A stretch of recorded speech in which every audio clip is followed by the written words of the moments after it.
मान ले कि आप एक चलते हुए ट्रेन में खड़े हैं और वहाँ से आप एक गेंद को फेंकते हैं 60 डिग्री के एंगल में और लेट से 10 मीटर पर सेकंड के स्पीड से। तो ऑब्वियसली आपके रेस्पेक्ट में वो एक प्रोजेक्टाइल मोशन शो करेगा।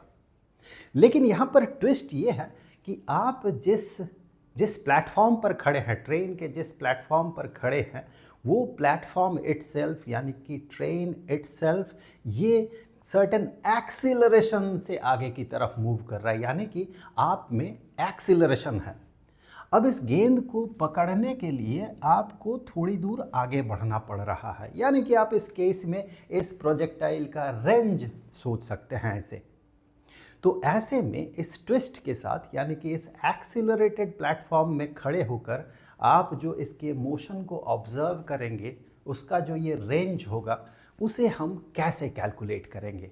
अगर ये कांस्टेंट स्पीड से मूव करता तो सारी चीज़ें बड़ा आसान होता। जो नॉर्मल प्रोजेक्टाइल मोशन का फॉर्मूला हम अप्लाई करते हैं वही यहाँ पर भी एप्लीकेबल होता, लेकिन इस बार ऐसा नहीं है। तो ये क्वेश्चन IIT JEE का क्वेश्चन है। IIT JEE 2011 में पूछा गया ये क्वेश्चन है।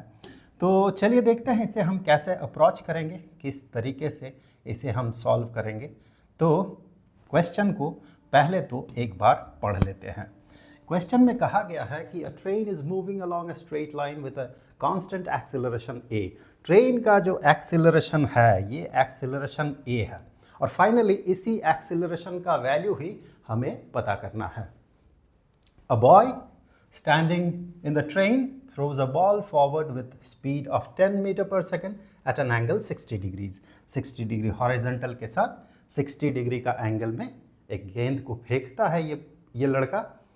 तो ऑब्वियसली प्रोजेक्टाइल मोशन जैसा ये इसका मोशन होगा। The boy has to move forward by 1.15 meter inside the train to catch the ball back at the initial height। Okay, जब गेंद वापस आता है तो उसे वापस जब आता है उस समय उसे कैच करने के लिए इसे 1.15 मीटर आगे बढ़ना पड़ता है। ओके, तो यहाँ से लेकर यहाँ तक that distance is 1.15 metres. So 1.15 metre, इतना ये आगे बढ़ रहा है, यानी कि आप इस केस में इस प्रोजेक्टाइल का रेंज मान सकते हैं। वेल, प्रोजेक्टाइल को हमने ऐसा क्यों दर्शाया? क्योंकि देखिए इस प्रॉब्लम को सॉल्व करने के लिए आप ग्राउंड के रेफरेंस फ्रेम से भी इसे सॉल्व कर सकते हैं, जो कि लिटिल बिट कम्बरसम होता है, थोड़ा डिफिकल्ट होगा। और आप इस लड़के के पॉइंट ऑफ व्यू से अगर देखें तो भी इस प्रॉब्लम को सॉल्व कर सकते हैं, यानी कि जो चलता हुआ ट्रेन है, मूविंग एक्सीलरेटेड ट्रेन है, उसके फ्रेम ऑफ रेफरेंस से भी आप इसे सॉल्व कर सकते हैं, जो कि रिलेटिवली इजी होगा। तो यहाँ पर सबसे पहले प्रोजेक्टाइल मोशन में हम क्या करते हैं? हाँ, आगे कुछ है, देखते हैं। Inside the train to catch the ball back at the initial height, that mean जिस हाइट से फेंका गया उसी हाइट में कैच किया गया। The acceleration of the train in metre per second squared is, that mean ये ट्रेन का एक्सीलरेशन हमें पता करना है। वेल, तो यहाँ पर सबसे पहले तो देखिए हमसे क्या कहा गया, हमसे कहा यह गया कि इसका जो स्पीड है वो 10 metre per second, 10 metre per second के स्पीड से इनिशियली इसे फेंका गया। तो इसे जो हम अप्रोच करेंगे, द फर्स्ट थिंग, सबसे पहली बात जो हमारे दिमाग में आना चाहिए वो ये कि इसे हम इमीडिएटली दो कंपोनेंट्स में स्प्लिट कर लेंगे। किसे? ये जो इनिशियल वेलोसिटी जिससे इसे फेंका गया उसे दो कंपोनेंट्स में हम स्प्लिट कर लेंगे। एक कंपोनेंट इसका वेलोसिटी का हॉरिजॉन्टल कंपोनेंट और दूसरा component vertical component. Horizontal component होगा v which is 10 metre per second, v into cosine of 60 degree. So cosine of 60 degree is half, cosine of 60 degree is half and v is 10, यानी कि 5 metre per second. और ये component जो हो जाएगा ये होगा v which is 10 metre per second, v into sine of 60 degrees and sine of 60 degrees is √3/2। तो 10 into √3/2 तो 5 √3, 5√3 मीटर पर सेकेंड इसका वर्टिकल कंपोनेंट हो गया इस वेलोसिटी का। तो ये जो मोशन होगा, इस गेंद का जो मोशन होगा, इसका जो वर्टिकल पोजीशन है और वर्टिकल पोजीशन में इसका वेलोसिटी वो कैसे गाइडेड होगा, या वर्टिकल वेलोसिटी वाई एक्सिस के अलोंग वेलोसिटी और वाई एक्सिस के अलोंग पोजीशन, ये डिसाइडेड होगा उससे, इस वेलोसिटी से, इस वाले वेलोसिटी से। अगर किसी पार्टिकल को आप ऊपर की तरफ इस स्पीड से फेंक दे तो उसका अलग अलग समय जो जो पोजीशन होगा, वर्टिकल पोजीशन जो जो होगा, इस प्रोजेक्टाइल भी वर्टिकली उसी जगह पे सिचुएटेड होगा। हाँ, हॉराइजेंटली नहीं होगा ऑब्वियसली। हॉराइजेंटल पोजीशन को डिसाइड करता है ये वाला स्पीड। इस स्पीड से एक गेंद को आप फेंक दे तो फिर वो अलग अलग जिस समय हॉराइजेंटली जहाँ जहाँ रहेगा उसका एक्स पोजीशन जो होगा, इस प्रोजेक्टाइल का भी एक्स पोजीशन वहीं पर होगा। दैट मीन वर्टिकल पोजीशन को डिसाइड करेगा ये और हॉराइजेंटल पोजीशन को डिसाइड करेगा ये। ओके, सो एक बात तो हमें ये कंफर्म पता है कि इस पूरे एक्ट में एक्सीलरेशन ड्यू टू ग्रेविटी नीचे की तरफ एक्ट कर रहा है। आपके हॉराइजेंटल डायरेक्शन में मोशन के कारण, चाहे वो एक्सीलरेशन हो चाहे वो कांस्टेंट स्पीड से आप मूव करें, जो effective acceleration due to gravity जो नीचे की तरफ लग रहा है उस पर कोई भी असर नहीं पड़ता है। चाहे आप कांस्टेंट स्पीड से मूव करें तो भी आप एक्सीलरेशन ड्यू टू ग्रेविटी को उतना ही फील करेंगे। अगर आप एक्सीलरेटेड रहे तो एक्सीलरेशन ड्यू टू ग्रेविटी नीचे की तरफ है और आपका मोशन चूंकि उस पे परपेंडिकुलर डायरेक्शन में हो रहा है तो उससे उस पर कोई असर नहीं पड़ता है। आप हमेशा एक्सीलरेशन ड्यू टू ग्रेविटी को ऐसा ही फील करेंगे जी, अगर आप खड़े रहते तो भी, और अगर आप मूव करें कांस्टेंट स्पीड से हो या यूनिफॉर्म एक्सीलरेशन से हो या नॉन यूनिफॉर्म एक्सीलरेशन से हो, इससे कोई फर्क नहीं पड़ेगा because both are perpendicular to each other, acceleration due to gravity and your motion, उस पर तो कोई फर्क नहीं पड़ेगा। लेकिन अगर आपके रेफरेंस फ्रेम से देखा जाए तो चूंकि आप ए एक्सीलरेशन से आगे की तरफ बढ़ रहे हैं, जो एक्सीलरेशन अलोंग हॉराइजेंटल डायरेक्शन, जो एक्सीलरेशन इस प्रोजेक्टाइल के पास नहीं है। जैसे ही आप प्रोजेक्टाइल को जितनी देर पकड़े हुए हैं, ट्रेन के प्लेटफॉर्म पर खड़े हैं, ट्रेन एक्सीलरेटेड है तो वो प्रोजेक्टाइल भी एक्सीलरेटेड है। लेकिन जैसे ही आपने उसे रिलीज कर दिया तो उस पॉइंट ऑफ टाइम में जैसे ही आपने रिलीज किया वैसे ही एक्सीलरेशन आपके पास रहेगा अलोंग हॉरिजॉन्टल डायरेक्शन, लेकिन अलोंग हॉरिजॉन्टल डायरेक्शन इस प्रोजेक्टाइल के पास कोई एक्सीलरेशन नहीं होगा। इसका हॉरिजॉन्टल डायरेक्शन में, प्रोजेक्टाइल का हॉरिजॉन्टल डायरेक्शन में एक्सीलरेशन इज जीरो बिकॉज कोई फोर्स उसे इस डायरेक्शन में या इस डायरेक्शन में पुल नहीं कर रहा है। एक्सीलरेशन ड्यू टू ग्रेविटी ये वर्टिकल डायरेक्शन में पुल कर रहा है, लेकिन उसकी बात मैं अभी नहीं कर रहा हूँ, हम फिलहाल हॉरिजॉन्टल डायरेक्शन की बात कर रहे हैं। तो आपके रेफरेंस फ्रेम से अगर देखा जाए, आप एक्सीलरेटेड है ए एक्सीलरेशन से, ग्राउंड के रेफरेंस फ्रेम से देखें तो आप एक्सीलरेटेड हैं ए एक्सीलरेशन से विद द ट्रेन, लेकिन ये प्रोजेक्टाइल जीरो एक्सीलरेशन में है, हॉरिजॉन्टल डायरेक्शन में, कोई उसे पुल या पुश नहीं कर रहा है। तो आपके रेफरेंस फ्रेम में अगर आप उस प्रोजेक्टाइल को देखें, चूंकि आप एक्सीलरेटेड हैं आगे की तरफ, हॉरिजॉन्टल मोशन की बात कर रहा हूँ, वर्टिकल मोशन की नहीं, चूंकि आप एक्सीलरेटेड है आगे की तरफ ए एक्सीलरेशन से और प्रोजेक्टाइल का एक्सीलरेशन हॉरिजॉन्टल डायरेक्शन में जीरो है, तो आपको ऐसा लगेगा, आपके रेफरेंस फ्रेम में ऐसा दिखेगा आपको कि वो प्रोजेक्टाइल पीछे की तरफ एक्सीलरेटेड है। अगर किसी बॉडी में एक्सीलरेशन है नहीं और आप में एक्सीलरेशन है तो आपको दिखेगा ये बॉडी, आपके रेफरेंस फ्रेम में ये बॉडी जो है पीछे की तरफ उतने ही एक्सीलरेशन से एक्सीलरेटेड है, आपके रेफरेंस फ्रेम से आपको ऐसा दिखेगा। सो यहां पर आपको ऐसा लगेगा कोई शूडो फोर्स उसे खींच रहा है, प्रोजेक्टाइल को इस डायरेक्शन में आपके तरफ खींच रहा है, जिसके कारण इस डायरेक्शन में एक एक्सीलरेशन क्रिएट हो रहा है। So from your reference frame, आपके रेफरेंस फ्रेम में ये प्रोजेक्टाइल इसमें इस डायरेक्शन में एक एक्सीलरेशन रहेगा and that acceleration is a. Horizontal motion की अगर बात करें, और वर्टिकल मोशन की अगर बात करें तो यहाँ पर ऑब्वियसली एक एक्सीलरेशन होगा which is acceleration due to gravity g। चलिए उसे तो मैंने लिख लिया है यहाँ पर एक्सीलरेशन ड्यू टू ग्रेविटी। अब दो मोशन इसका कंसीडर करना है, एक तो वर्टिकल मोशन और दूसरा horizontal motion. Well vertical motion projectile का जब हम कंसीडर करेंगे यहाँ पर, तो ये प्रोजेक्टाइल ऐसा चढ़ा, कहाँ तक चढ़ेगा, इस लेवल तक चढ़ेगा और फिर यहाँ से नीचे गिरा, इस लेवल तक आया प्रोजेक्टाइल और यहाँ पर इसे मोड़ देता हूँ मैं ऐसे।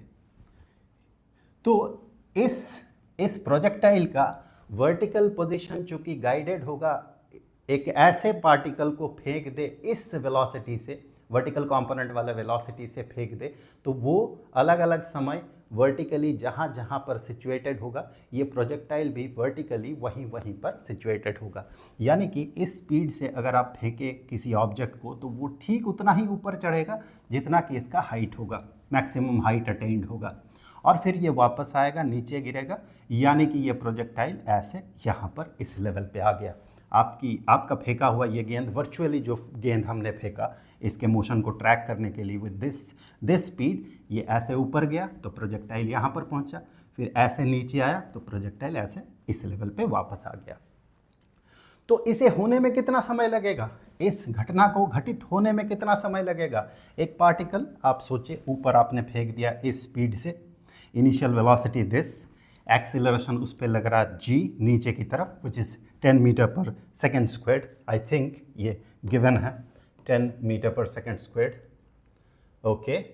ओके नहीं गिवन है, तो चलिए देखते हैं अगर उसे कंसीडर ना करें तो क्या फ़र्क पड़ेगा। सो ये एक्सीलरेशन ड्यू टू ग्रेविटी है, नीचे की तरफ है, और उसके बाद हाँ उसे कंसीडर करना होगा, इसका वैल्यू जो है उसे कंसीडर करना होगा। तो इसे वापस इस लेवल तक आने में कितना समय लगेगा, प्रोजेक्टाइल को भी यहाँ से यहाँ वापस आने में ठीक उतना ही समय लगेगा। वो टाइम लेट अस से कि वो टाइम जो है वो टाइम है t, let us say that time is t। इस पूरे यहाँ से यहाँ इस घटना को होने में t समय लगा, यानी कि इस स्पीड से आप गेंद को फेंक दे, ऊपर चढ़ के नीचे आने में उतना समय लगेगा। तो अगर उस लिहाज से देखा जाए, इसके वर्टिकल मोशन को देखा जाए, तो आप कहेंगे कि यहाँ से ऊपर गया, नीचे आया, डिस्प्लेसमेंट ज़ीरो हुआ। Displacement is equal to initial velocity into time, initial velocity is this 5√3, initial velocity into time plus half into acceleration into time square, so plus half into acceleration is acceleration due to gravity, but वो downwards है तो negative, सो negative 10 मान लेते हैं, 10 metre per second squared into time squared. तो आपको equation मिलेगा यहाँ से 0 इज इक्वल टू, ये तो निगेटिव हो जाएगा, 5√3t माइनस 5t स्क्वायर्ड। तो हम कह सकते हैं इसे इस तरफ अगर लिखे, 5t को कॉमन ले ले अगर 5t, तो √3 minus t is equal to ये वाला 0। तो यहाँ से हम आसानी से कह सकते हैं t का वैल्यू होगा इधर 0 और √3। यहाँ से या तो ये 0 होगा या फिर ये 0 होगा, ये 0 हुआ तो t इज इक्वल टू 0 और ये 0 हुआ तो t is equal to √3। Okay, 0 का मतलब क्या है, ऑब्वियसली हम कह रहे हैं जब इस गेंद को ऊपर फेंका गया विद दिस स्पीड और नीचे आया, किस समय इसका डिस्प्लेसमेंट 0 होगा। Obviously time is equal to 0 में डिस्प्लेसमेंट 0 है, वहीं से तो हम कंसीडर करना शुरू कर रहे हैं। इनिशियल पॉइंट ऑफ टाइम में भी डिस्प्लेसमेंट 0 है, यानी कि टाइम इज इक्वल टू 0 में डिस्प्लेसमेंट 0 है, और √3 सेकेंड में भी डिस्प्लेसमेंट 0 होगा, यानी कि वो समय होगा जब ये वापस आके डिस्प्लेसमेंट वापस से 0 हुआ, वो टाइम जो है वो √3 है। सो दिस थिंग, इतना समय लगा, this t is equal to √3 seconds, क्योंकि सारे कंसीडरेशन SI में है, ये भी देखिए SI में है, तो हम कंप्यूटेशन जो कर रहे हैं वो SI में आएगा, तो सेकेंड, √3 सेकेंड। अब इस प्रोजेक्टाइल का आपके रेफरेंस फ्रेम में अगर हॉराइजेंटल मोशन को देखा जाए तो आप पाएंगे initial velocity is 5 metre per second इस प्रोजेक्टाइल का हॉराइजेंटल डायरेक्शन में, और उसमें एक एक्सीलरेशन एक्सीलरेशन पीछे की तरफ है इस प्रोजेक्टाइल में, आपके रेफरेंस फ्रेम में वो पीछे की तरफ एक एक्सीलरेशन है। तो ऐसे में आप देखें कौन सा इक्वेशन आप लगा सकते हैं कि t समय में इस इनिशियल वेलोसिटी से ये वाला एक्सीलरेशन बैकवर्ड अगर उस पर लगे तो फिर जो ये इसका डिस्प्लेसमेंट होगा वो होगा 1.15 मीटर। यहाँ हॉराइजेंटल डिस्प्लेसमेंट इज 1.15 मीटर। तो यहाँ से हम दूसरा इक्वेशन ये बनाएंगे कि displacement is equal to initial velocity into time. So 5 into time t लिख देते हैं, and plus half into acceleration into time squared. So plus half into acceleration is negative 1.5। Oh sorry, acceleration तो पता है नहीं, वही तो पता करना है। सो एक्सेलरेशन नहीं पता है, half acceleration into time squared. So यहाँ पर आप देखिए अगर मैं प्लस लिखता हूँ तो हमें एक्सेलरेशन का वैल्यू नेगेटिव ऑब्वियसली आएगा, आना भी चाहिए, एक्सेलरेशन का वैल्यू नेगेटिव आएगा। सो यहाँ से हम कह सकते हैं this is time is equal to √3। So 5√3 plus t square का वैल्यू हो जाएगा 3 divided by 2, so 1.5 a। So यहाँ से आगे हम ये कहेंगे कि a का वैल्यू पता करना है। So this 1.5a is equal to, चलिए इसे हाँ ठीक है 1.15 माइनस 5√3, इसे एक तरफ रखा हमने, इसे दूसरे साइड में भेज रहे हैं हम। सो 1.15 माइनस 5√3 और ये 1.5a। So a is equal to 1.15 minus 5√3। Well 5√3 को कैलकुलेट कर ले, √3 इज 1.73। डेसिमल पॉइंट के बाद 2 डिजिट तक अगर राउंड ऑफ करते हैं तो, एंड इसके साथ 5 मल्टीप्लाई कर देते हैं, 15 1 35 36 3 और 8 8.65। सो इसे 8.65 लिख लेते हैं। So this thing is 8.65 divided by this 1.5, then we will have, इसे अगर देखें this one minus this one, यानी कि 8.65 minus 1.15